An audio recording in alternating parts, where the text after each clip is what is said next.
What's up? Big question for Jake. Let's go, baby. Congratulations on your win, Jake. I just wanted to ask you, how would you assess your performance today?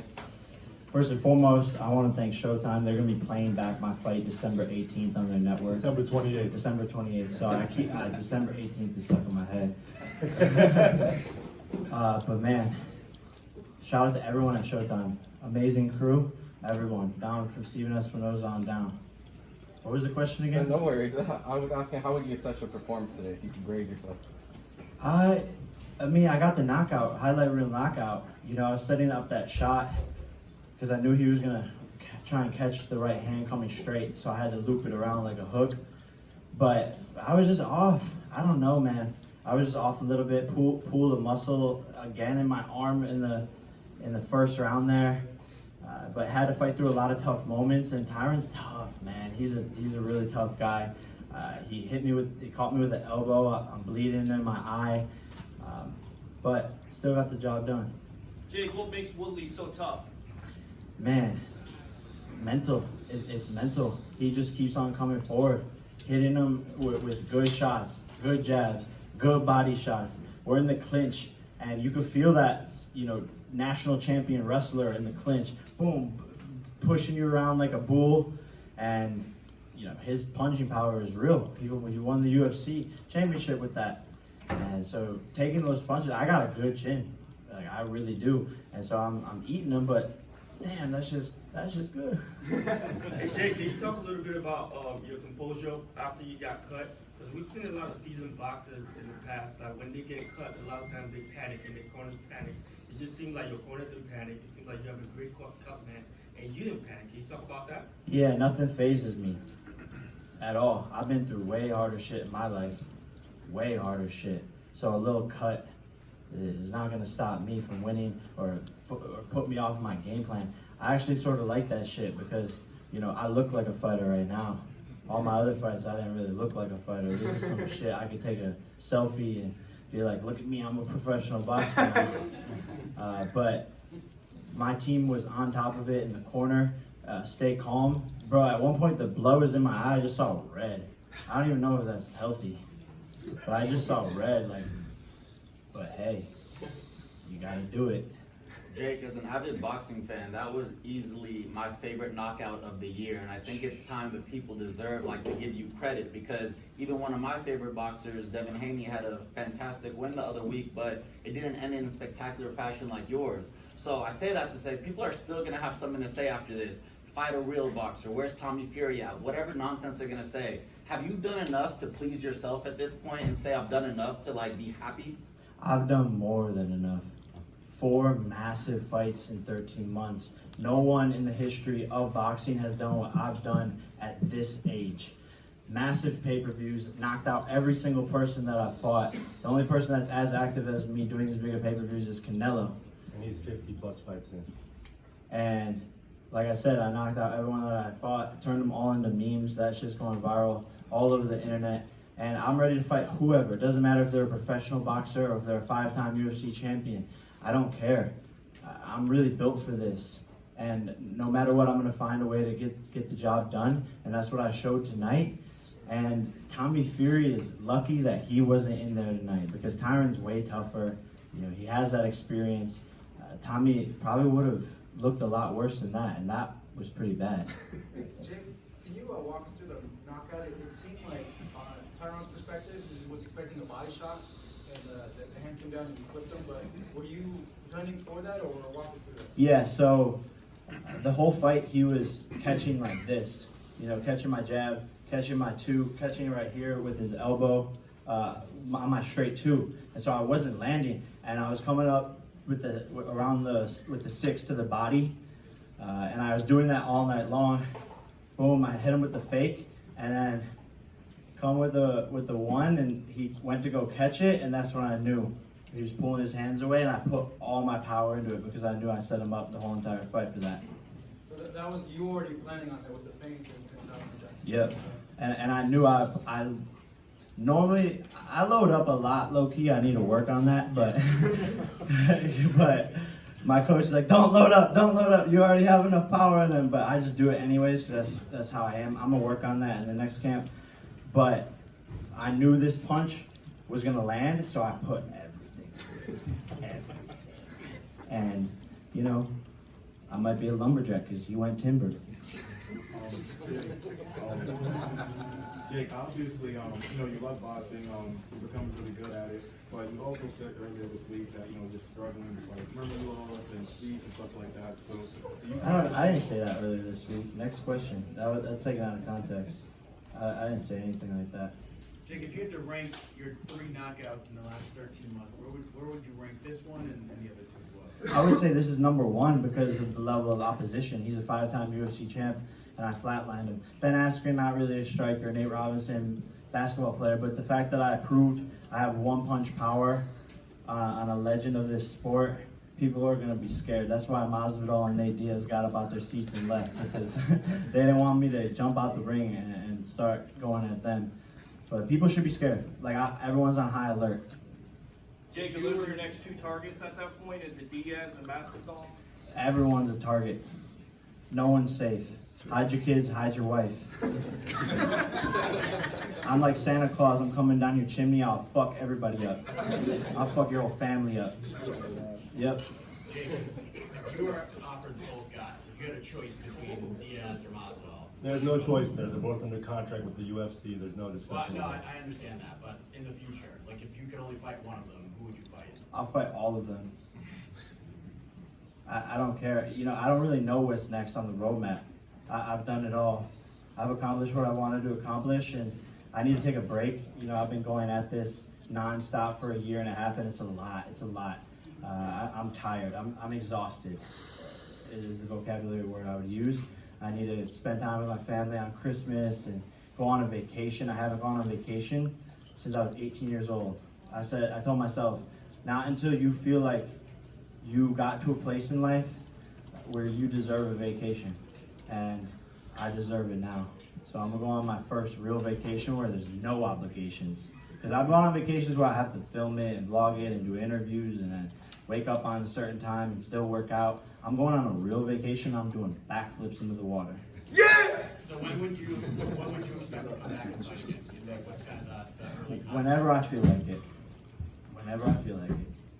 Jake, you and Amanda Serrano emerged as the unlikely dynamic duo. With Amanda on course to fight Katie, do you see yourself continuing that trend, or is that fight big enough where it has to be its own main event? That's his own main event, for sure. And I'm so excited. I'm gonna do everything in my power to, you know, make that fight the biggest female boxing fight in the history of the sport. And it's a historic moment.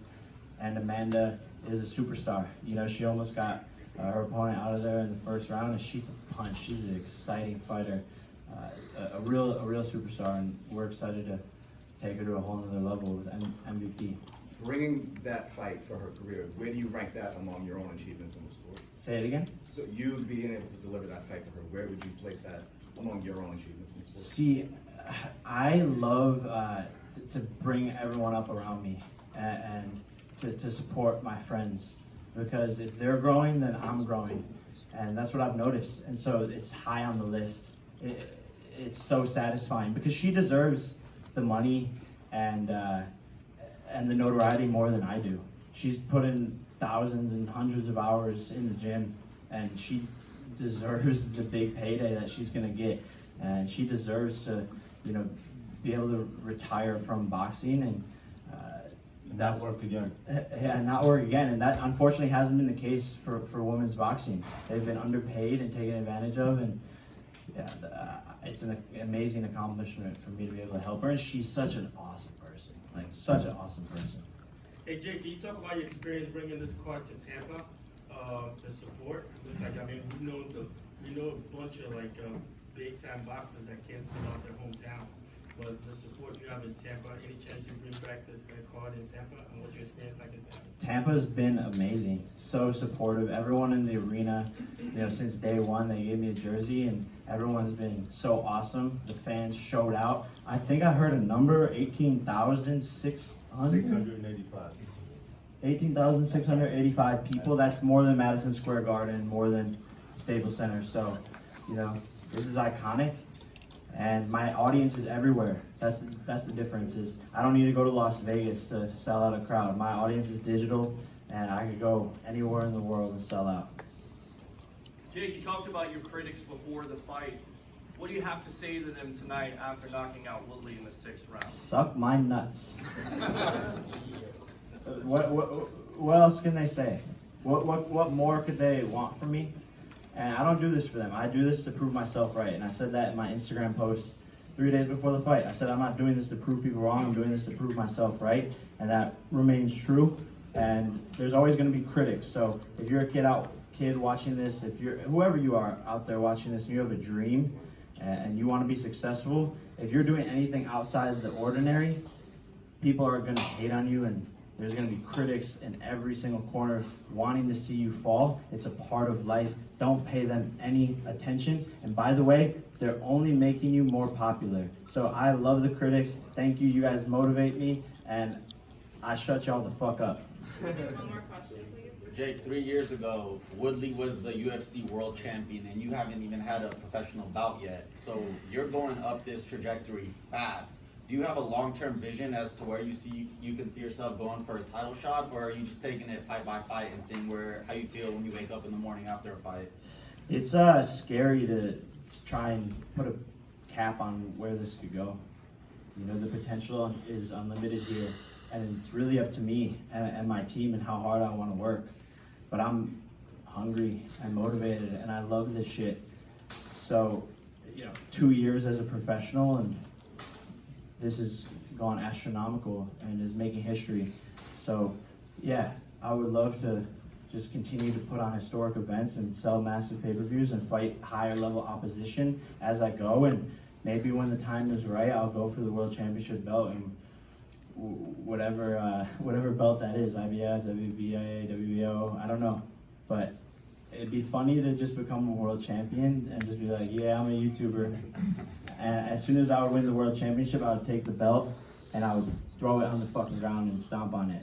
Because you're a champion here and in your heart before anyone tells you that you're a champion. I am a champion.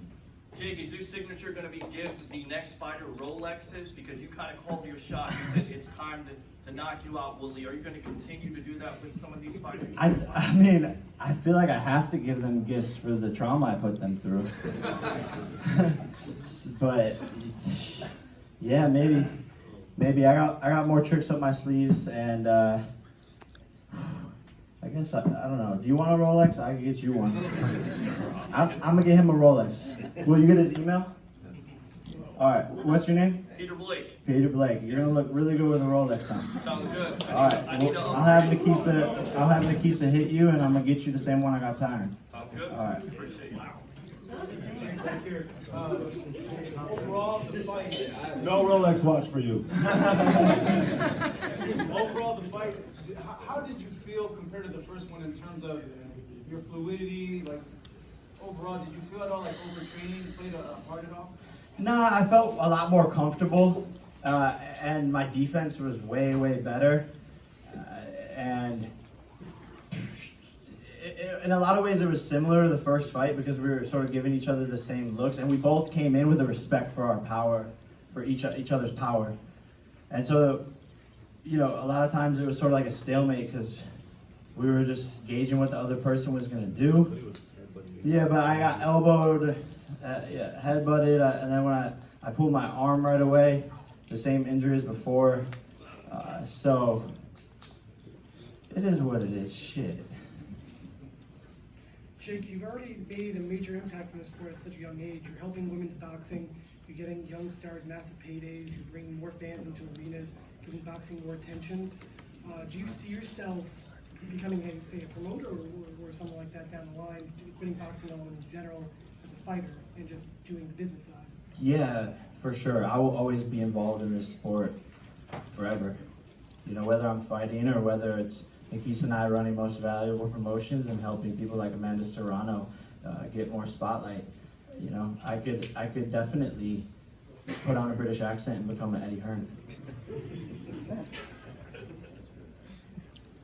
One more. Last one. One more time before you go. You fought every 4 or 5 months. Would you anticipate fighting April, May Would it be longer It's gonna be longer. It's gonna be longer than that. if the right name comes up? 2 weeks ago, I don't he give said, a shit about anyone. 2 weeks ago, he said anything. July, and then he said, well, maybe March. So he's gotta take some time, think about what he wants to do, and then he'll tell us all what he wants to do. What do you wanna say to Dana White right now?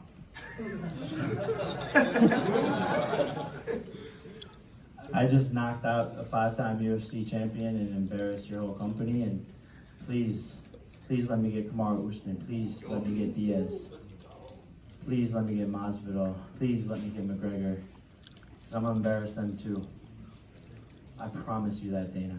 I promise you that. Thank you, everybody.